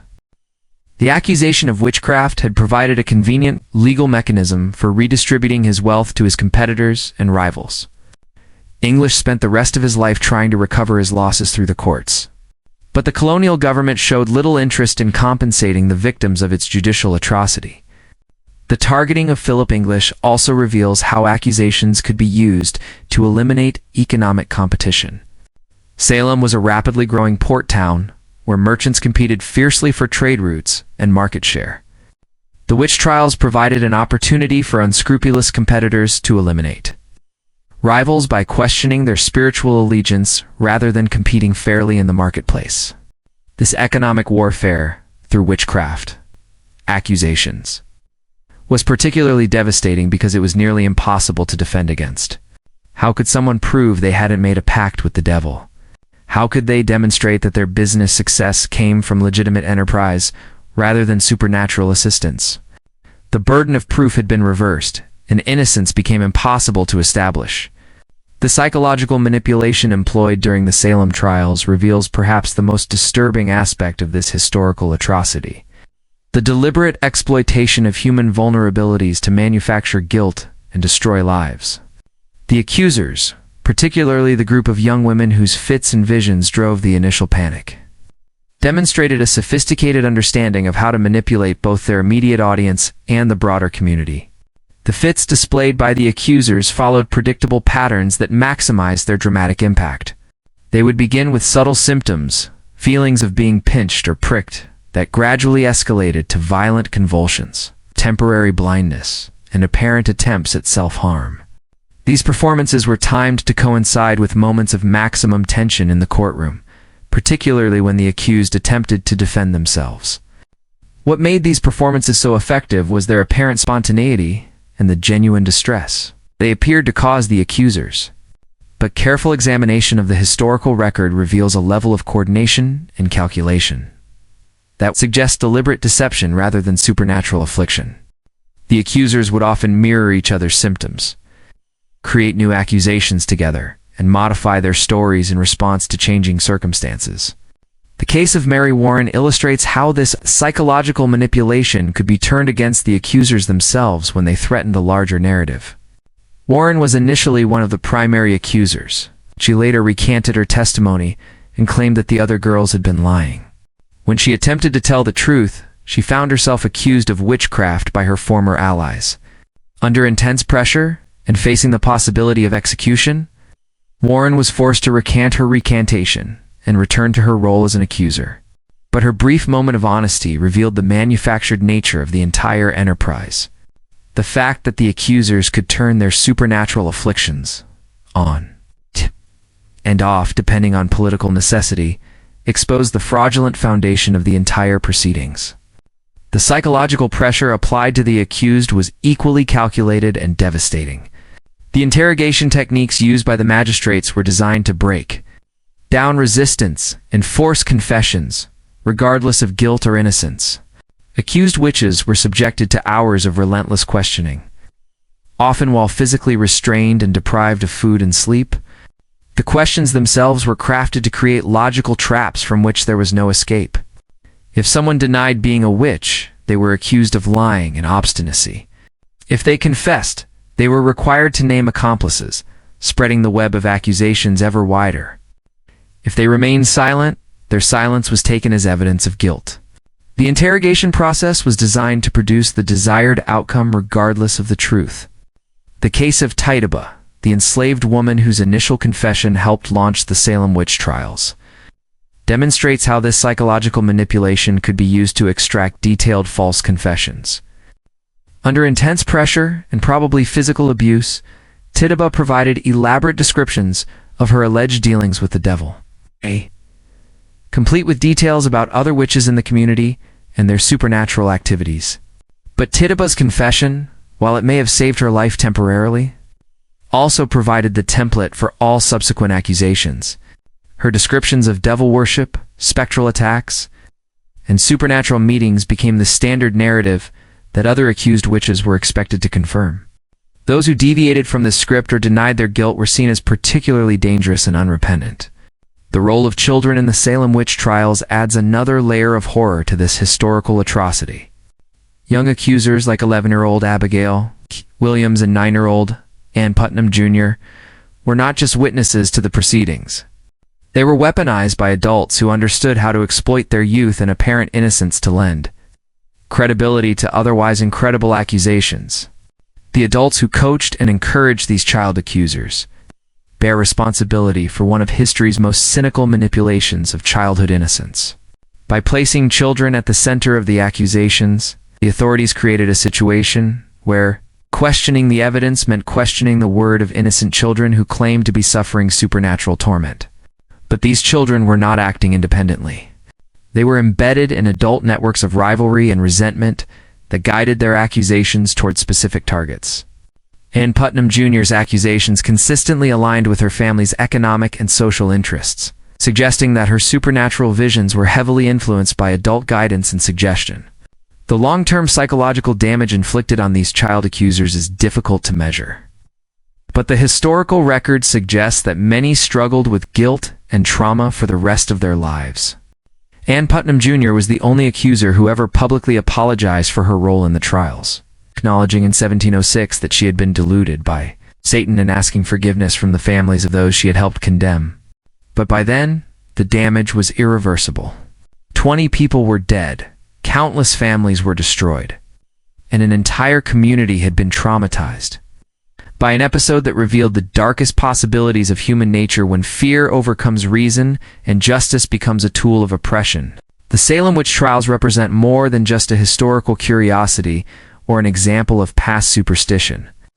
They provide a chilling blueprint for how rational societies can descend into madness. When certain conditions align, when fear overwhelms critical thinking, when institutions abandon their protective functions, when personal grievances masquerade as moral crusades, and when the vulnerable become scapegoats for broader social anxieties. The techniques of manipulation, coercion, scapegoating employed in Salem have been replicated throughout history in different contexts and with different targets. The fundamental dynamics, the manufacture of evidence, the reversal of the burden of proof, the exploitation of fear and prejudice, the use of children as weapons, and the systematic targeting of the powerless appear again and again in humanity's darkest chapters. What makes the Salem Witch Trials particularly disturbing is not just their immediate horror, but their demonstration of how quickly and completely a community can abandon its moral foundations. When gripped by fear and manipulated by those who understand how to exploit that fear for their own purposes. The transition from a functioning, if imperfect, legal system to a machinery of judicial murder happened in a matter of months, suggesting that the protections we often take for granted are far more fragile than we might like to believe. As we reflect on this dark chapter of American history, we must remember that it was not the product of ignorance or primitiveness, but of deliberate choices made by educated people who understood exactly what they were doing. The magistrates who accepted spectral evidence knew it was unreliable. The ministers who encouraged the trials understood they were violating biblical principles of justice. The accusers who pointed fingers at their neighbors were often settling personal scores rather than identifying supernatural threats. The Salem Witch Trials were worse than most people realize, not because of their scale or their brutality, though both were significant, but because of their demonstration that ordinary people in ordinary communities are capable of extraordinary evil when the right conditions emerge. They remind us that the price of justice is eternal vigilance, and that the protection of the innocent requires constant courage from those willing to speak truth to power, even when that truth is unwelcome and dangerous. In our modern world, where fear and division continue to threaten rational discourse and just institutions, the lessons of Salem remain painfully relevant. The techniques of manipulation and scapegoating have evolved, but their essential characteristics remain the same. The only defense against such darkness is an unwavering commitment to evidence-based reasoning. Procedural justice and the protection of the vulnerable principles that the people of Salem abandoned to their eternal shame and our enduring instruction. The true horror of the Salem Witch Trials lies not in what they tell us about the past, but in what they reveal about the human capacity for self-deception and cruelty. When fear is allowed to triumph over justice, they serve as a permanent warning about the fragility of civilization and the constant vigilance required to protect the innocent from those who would exploit fear for their own dark purposes. Here's part 10 of the 12-part script for boring. History. Why the Salem Witch Trials were worse than you thought. What made the Salem Witch Trials truly terrifying wasn't just the individual cases of injustice, or even the systematic breakdown of legal protections. It was how the entire community became complicit in what can only be described as a carefully orchestrated campaign of psychological warfare that turned neighbor against neighbor, parent against child, and husband against wife in ways that would have lasting effects for generations. The psychological manipulation began long before anyone was accused of witchcraft. The Puritan community in Salem had been primed for paranoia. Through decades of sermons about Satan's presence in their daily lives, ministers like Cotton Mather had spent years conditioning the population to see the devil's hand in every misfortune, every unexplained illness, every crop failure. This wasn't accidental. It was a deliberate strategy to maintain social control through fear. Consider how the accusation process actually worked. It wasn't random. The afflicted girls didn't just point fingers willy-nilly. They were coached, encouraged, and rewarded for their performances. Each time they accused someone, they received attention, sympathy, and power they had never experienced before. These were young women in a society that gave them virtually no agency. And suddenly they held the power of life and death over adults. The psychological profiles of the accusers reveal a disturbing pattern. Many came from broken homes, had experienced trauma, or were social outcasts themselves. Mercy Lewis had watched her parents die in an Indian raid. Abigail Williams was an orphan living with her uncle. These weren't malicious masterminds. They were damaged children who had been weaponized by adults with their own agendas. But the most chilling aspect was how the community eagerly participated in the destruction of their neighbors. This wasn't a case of a few bad actors manipulating an innocent population. The Salem Witch Trials succeeded because the community wanted them to succeed. People had grievances, resentments, and jealousies that had been festering for years. And the witch trials provided the perfect opportunity to settle scores while appearing righteous. Take the case of Martha Corey, one of the most devastating examples of how the trials tore families apart. Martha was a church member known for her piety and good works, but she made one fatal mistake. She expressed skepticism about the witch trials. When her own husband, Giles Corey, was pressed for information about her behavior, he provided testimony that would lead to her execution.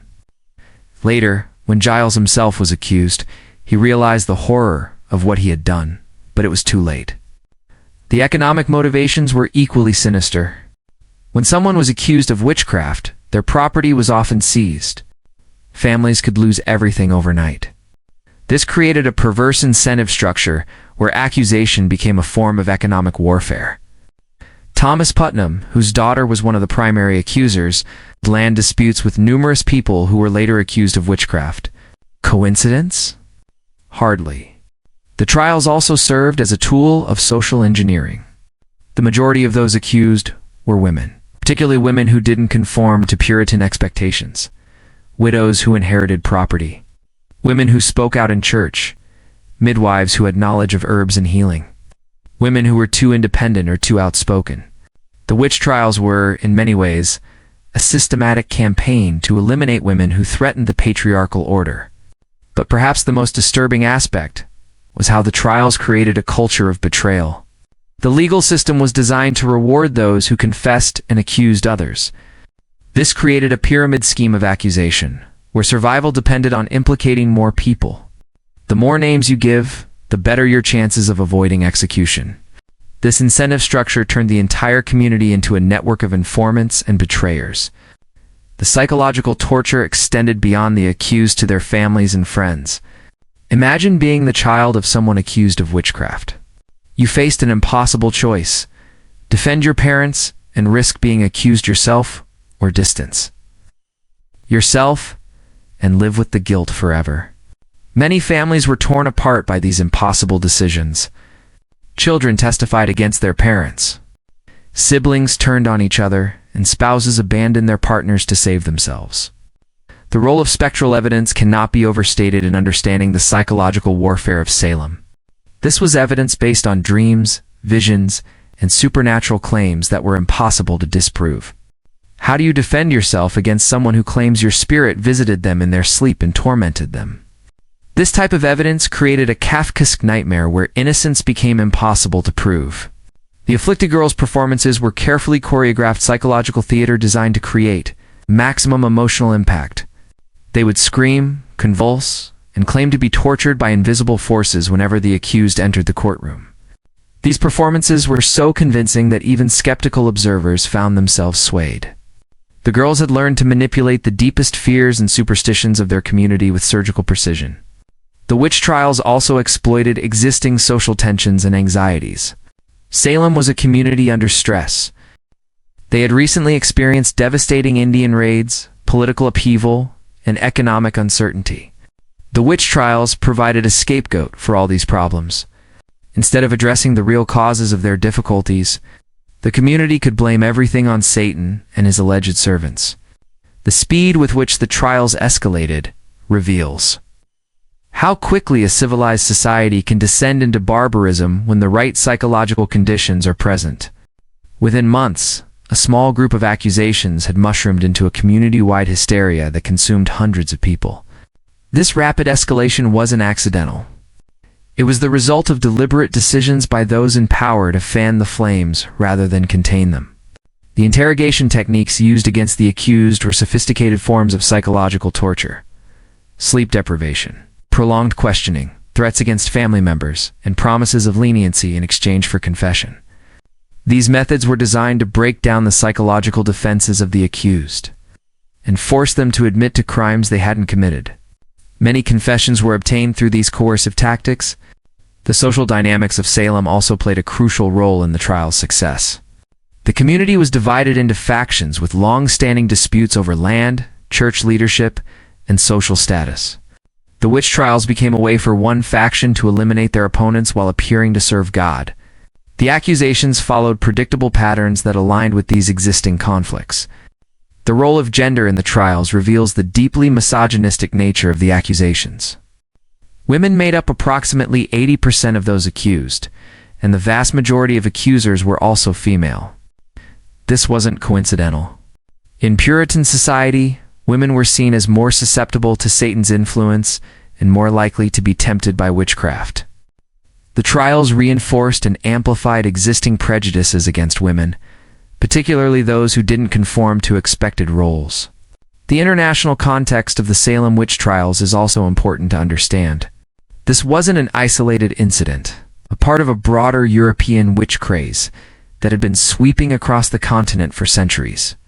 The colonists brought these beliefs and practices with them from Europe, where tens of thousands of people had already been executed for witchcraft. Salem was simply the most extreme manifestation of these beliefs in the New World. The aftermath of the trials reveals the lasting psychological damage inflicted on the community. Families remained divided for generations. The economy was devastated as productive members of society were killed or fled. Trust between neighbors was permanently damaged. The social fabric of Salem was torn apart in ways that took decades to repair, if they ever truly were repaired. What makes the Salem witch trials particularly horrifying is how they demonstrate the ease with which ordinary people can be turned into instruments of persecution. The accusers weren't monsters. They were regular members of the community who became caught up in a system that rewarded cruelty and punished compassion. The judges weren't evil overlords. They were respected members of society who allowed their prejudices and fears to override their judgment. The Salem witch trials also show how quickly legal protections can be abandoned when fear takes hold. Due process, the presumption of innocence, the right to legal representation, these fundamental principles of justice were cast aside in the name of fighting an imaginary threat. Once these protections were removed, the slide into tyranny was swift and devastating. The psychological legacy of Salem extends far beyond the immediate victims. The trials created a template for how fear could be weaponized against unpopular groups. They demonstrated how accusations alone could destroy lives and how communities could be manipulated into participating in their own moral destruction. These lessons would be repeated throughout American history, from the Red Scares to McCarthyism to modern moral panics. The Salem witch trials weren't just a historical curiosity or a cautionary tale about superstition. They were a masterclass in psychological manipulation, social control, and the systematic destruction of a community's moral foundation. They show us how quickly civilization can collapse when fear overcomes reason, when prejudice trumps justice, and when ordinary people become complicit in extraordinary evil. The most terrifying aspect of the Salem witch trials isn't that they happened 3 centuries ago. In a world we consider primitive and superstitious, it's how easily they could happen again. The psychological mechanisms that drove the trials, the fear, scapegoating, the willingness to sacrifice others to protect ourselves, these are still present in human nature. The Salem witch trials serve as a permanent reminder of what we're capable of when we abandon our principles and surrender to our worst impulses. Understanding the psychological warfare of Salem isn't just about learning history. It's about recognizing the warning signs in our own time.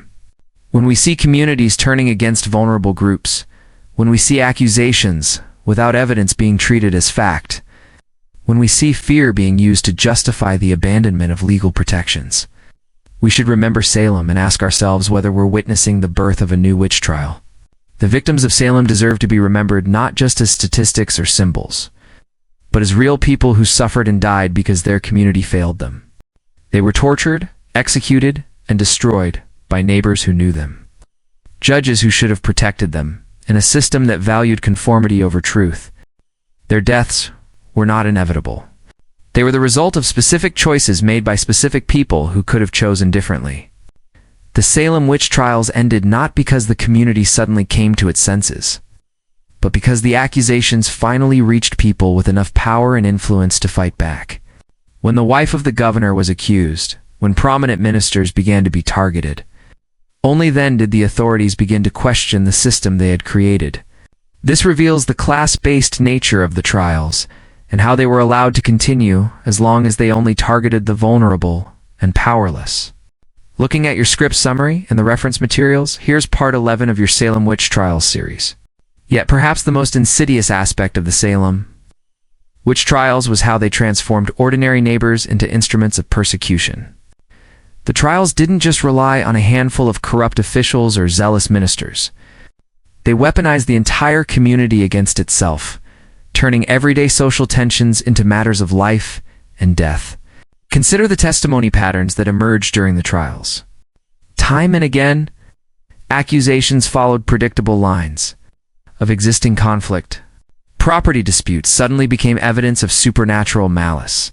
Economic rivalries transformed into proof of diabolic compacts.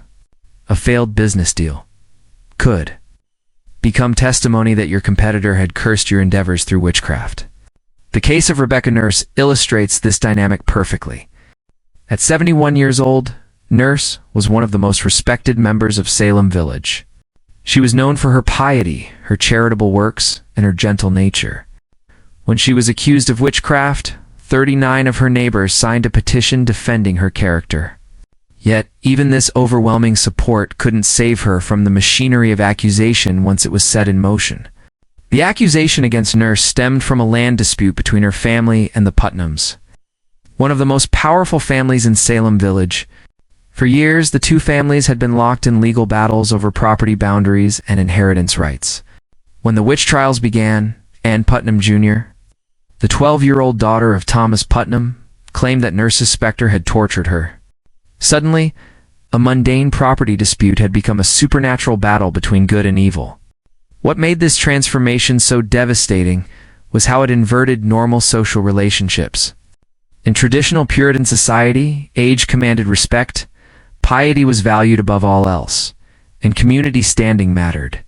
But the witch trials created a new hierarchy where the youngest and most marginal members of society, teenage girls and servants, could wield power over their social superiors simply by claiming supernatural affliction. This inversion wasn't accidental. It reflected deep tensions within Puritan society about authority, gender, and social order. Young women, typically the most powerless members of the community, suddenly found themselves at the center of attention. Their words could determine life and death. Their accusations could topple the most established families. For perhaps the first time in their lives, they possessed real power, and some clearly relished wielding it. The afflicted girls quickly learned to perform their role with increasing sophistication. They developed a repertoire of symptoms that could be deployed on command, falling into fits at precisely the right moments, crying out against specific individuals when tensions reached their peak, even claiming to see invisible specters that only they could perceive. Their performances became more elaborate and coordinated over time, suggesting a level of conscious manipulation that went far beyond genuine religious hysteria. But the girls weren't operating in a vacuum. They were supported and encouraged by adults who had their own reasons for wanting certain individuals accused. Ministers like Samuel Parris used the trials to consolidate his authority and eliminate his critics. Wealthy families like the Putnams used accusations to settle old scores and acquire property. Even ordinary citizens found that supporting the trials could provide protection from suspicion, while offering opportunities to advance their own interests. This created a feedback loop of escalating accusations. As more people were arrested, the pressure mounted on the accused to confess and name accomplices. Those who maintained their innocence faced almost certain death, while those who confessed and implicated others could often save their lives. The system incentivized false confessions and created an ever-expanding web of alleged conspirators.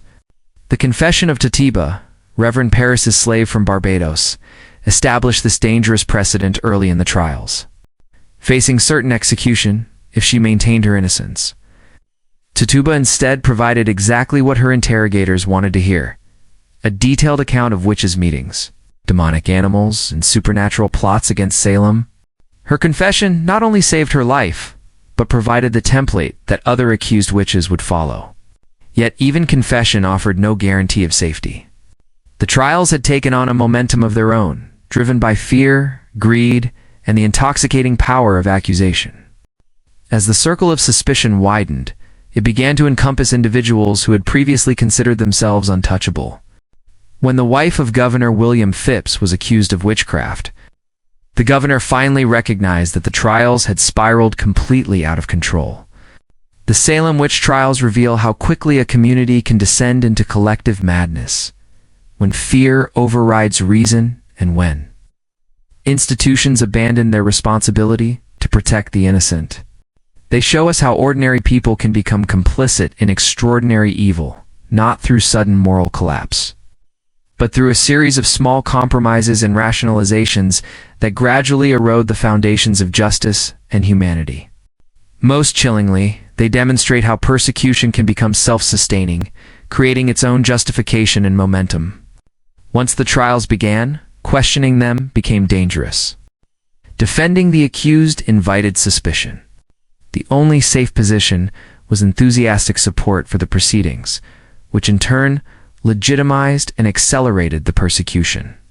The true horror of Salem wasn't just that innocent people died, but that an entire community convinced itself that this slaughter was not only justified, but necessary. They transformed murder into righteousness, paranoia into piety, and mob violence into divine justice. In doing so, they created a template for persecution that would echo through history. From the witch hunts of early modern Europe to the ideological purges of the 20th century, the legacy of Salem reminds us that the capacity for such collective delusion lies dormant in every society, waiting for the right combination of fear, authority, and opportunity to awaken it. The trials ended not because people suddenly came to their senses, but because the machinery of persecution finally consumed someone too powerful to ignore. It was politics, not principle, that brought the madness to a halt. This is perhaps the most sobering lesson of Salem, that without constant vigilance and institutional safeguards, any community can slide into the abyss of persecution. The witch trials weren't an aberration, but a revelation, a glimpse into the darkness that lurks beneath the surface of civilized society, waiting for the right moment to emerge and consume the innocent. Looking at the script content you've provided and the reference files, I'll continue with part 12 of Boring History.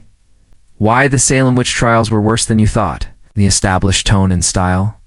The reverberations of the Salem Witch Trials extend far beyond the boundaries of 17th century Massachusetts, serving as a chilling reminder of humanity's capacity for collective madness, and the terrifying ease with which rational thought can be abandoned in favor of fear-driven hysteria.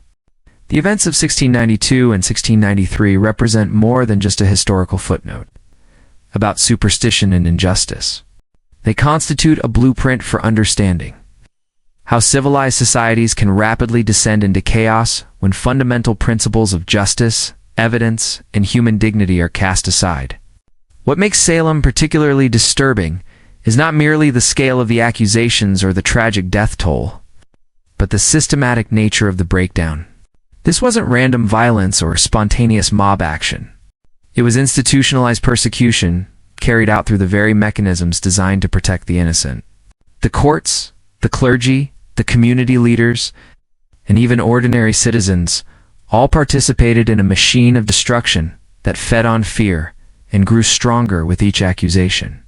The trials revealed how quickly the presumption of innocence could be reversed, how easily the burden of proof could be shifted to the accused, and how readily a community could turn against its most vulnerable members. The psychological manipulation that characterized the Salem trials offers profound insights into the human condition and our susceptibility to mass hysteria. The accusers, many of them young women in a rigidly patriarchal society, discovered that their testimony held unprecedented power. Through claims of spectral evidence and supernatural torment, they could command the attention of magistrates, ministers, and the entire community. Their fits and convulsions became performances that determined life and death, creating a perverse theater where the most dramatic accusations carried the greatest weight. This dynamic reveals how easily social hierarchies can be upended when fear overwhelms reason, and how those typically powerless can become instruments of destruction when given the authority to level accusations that cannot be disproven. The role of social and economic tensions in fueling the accusations cannot be overstated. Salem Village was a community riven by disputes over land ownership, ministerial authority, and economic opportunities. Families who had feuded for generations found in the witch trials a convenient mechanism for settling old scores. Property disputes that had simmered for decades suddenly became matters of spiritual warfare, with accusations of witchcraft serving as weapons in conflicts that had nothing to do with supernatural evil. The pattern of accusations clearly reflected these underlying tensions. with many of the accused being individuals who had previously been involved in legal disputes, property disagreements, or social conflicts with their accusers or their families. Perhaps most troubling is how the trials exploited and reinforced existing prejudices against women, the elderly, the poor, and social outcasts. The majority of those accused were women, particularly those who didn't conform to Puritan ideals of feminine behavior. Widows, who had inherited property. Women who spoke out against authority. Those who practiced folk healing, or simply individuals who had gained a reputation for being difficult or unconventional, found themselves particularly vulnerable to accusations. The trials thus served as a mechanism for enforcing social conformity and punishing those who challenged established norms, using the ultimate sanction, death, to silence dissent and difference. The abandonment of established legal principles during the Salem trials demonstrates how quickly centuries of jurisprudential development can be swept away when fear takes hold. The acceptance of spectral evidence testimony about dreams, visions, and supernatural encounters represented a fundamental rejection of empirical standards of proof. Confessions extracted through psychological pressure, physical discomfort, and the promise of leniency were accepted as reliable evidence despite their obvious unreliability. The normal protections afforded to the accused were systematically dismantled, creating a legal framework designed not to determine guilt or innocence, but to validate predetermined conclusions about supernatural evil. The community's participation in the trials reveals the disturbing power of collective action and amplifying individual prejudices and fears. Neighbors who might have harbored private doubts about their fellow citizens found themselves swept up in a communal effort to identify and eliminate supposed threats. The act of accusation became a form of social participation, a way of demonstrating one's own virtue and orthodoxy by identifying the evil in others. This dynamic created a snowball effect, where each new accusation made subsequent accusations more likely as the community became invested in validating its previous decisions and maintaining the narrative that had justified so much suffering. The economic incentives that drove the trials forward add another layer of cynicism to an already dark chapter. The property of the accused could be seized to pay for their imprisonment and trial costs, creating a perverse financial motivation for prolonging the proceedings. Accusers sometimes benefited directly from the destruction of their targets, inheriting property or eliminating economic competition. The sheriff and other officials profited from the fees associated with arrests, imprisonments, and executions. This web of economic interests ensured that the trials continued even as doubts began to emerge about their legitimacy and effectiveness. The role of religious authority in legitimizing and perpetuating the trials demonstrates how spiritual leaders can become complicit in persecution. When they allow theological certainty to override compassion and critical thinking, ministers who should have been voices of reason and mercy instead provided biblical justification for the proceedings. Interpreting the trials as part of a cosmic battle between good and evil, their sermons and writings created a theological framework that made questioning the trials tantamount to siding with Satan himself. This religious sanction gave the trials a sacred character that made opposition seem not just foolish, but blasphemous. The eventual collapse of the trials occurred not through any sudden outbreak of rationality or compassion, but through the gradual recognition that the accusations had gone too far and were threatening individuals too prominent to be safely destroyed. When the accusations began to reach the wives of ministers and the relatives of magistrates, the community suddenly discovered the importance of standards of evidence and due process. This selective application of justice reveals the fundamentally political nature of the trials and their role in reinforcing, rather than challenging, existing power structures. The aftermath of Salem was marked by a complex mixture of acknowledgement and denial that continues to characterize how societies deal with episodes of collective wrongdoing. While some participants eventually expressed remorse and sought forgiveness, many others remained silent or attempted to justify their actions. The community's efforts to move past the trials often involved minimizing their significance or portraying them as an unfortunate but understandable response to extraordinary circumstances. This pattern of partial acknowledgement and defensive rationalization would be repeated in numerous subsequent episodes of mass persecution and injustice. The lessons of Salem extend far beyond the specific context of 17th century New England witch trials. They illuminate the universal human tendency to seek simple explanations for complex problems, to find scapegoats for societal tensions, and to use fear as a tool for achieving political and social objectives. The trials demonstrate how quickly civilized societies can abandon their most cherished principles when confronted with perceived threats, and how easily the machinery of justice can be turned into an instrument of oppression. The relevance of Salem to contemporary society is both obvious and unsettling. The dynamics that drove the witch trials' fear of the other, the power of accusation in the social media age, the temptation to abandon due process in times of crisis, the exploitation of genuine grievances for political gain, remain powerful forces in modern life. The trials serve as a warning about the fragility of the institutions and norms that protect individual rights and the constant vigilance required to maintain them. They remind us that the capacity for collective madness and systematic injustice lies dormant in every society, waiting to be awakened by the right combination of fear, prejudice, and opportunism. Understanding Salem requires us to confront uncomfortable truths about human nature and social organization. The trials were not the product of a uniquely superstitious or backward society, but rather the result of universal human tendencies that exist in every community in every era. The people of Salem were not monsters or primitive fanatics. They were ordinary individuals who allowed fear to override their better judgment and who participated in collective action that they would later struggle to explain or justify. Their experience serves as a mirror in which we can see our own capacity for both cruelty and wisdom, our vulnerability to manipulation, and our potential for moral courage. The true horror of Salem lies not in the supernatural elements that captivated the imaginations of the participants, but in the entirely human processes that transformed a community into a machine for destroying its own members. The trials represent a complete breakdown of the social contract and moral constraints that make civilized life possible, placed by a system that rewarded cruelty, punished virtue, and elevated fear above reason.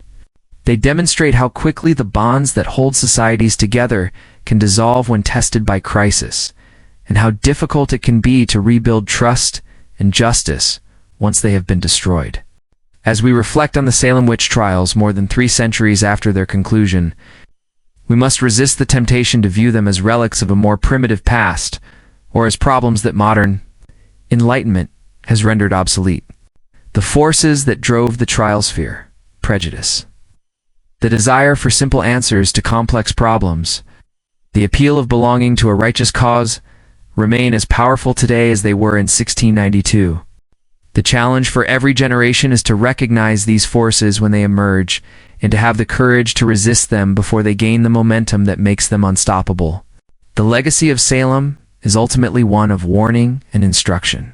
It teaches us that liberty and justice are not natural states, but artificial constructs that require constant maintenance and defense. It reminds us that the price of freedom is not just eternal vigilance against external enemies, but also constant self-examination and the willingness to confront the darkness within our own communities and ourselves. The victims of Salem died not just from rope and crushing stones, but from the failure of their neighbors to maintain the moral and intellectual standards that might have saved them. Their memory challenges us to do better, to be better, and to ensure that their suffering was not in vain. In the end, the Salem witch trials stand as a testament to both the worst and best of human nature. They reveal our capacity for cruelty, our susceptibility to delusion, and our tendency to destroy what we should protect. But they also demonstrate the power of individual conscience, the possibility of redemption, and the ultimate triumph of truth over falsehood.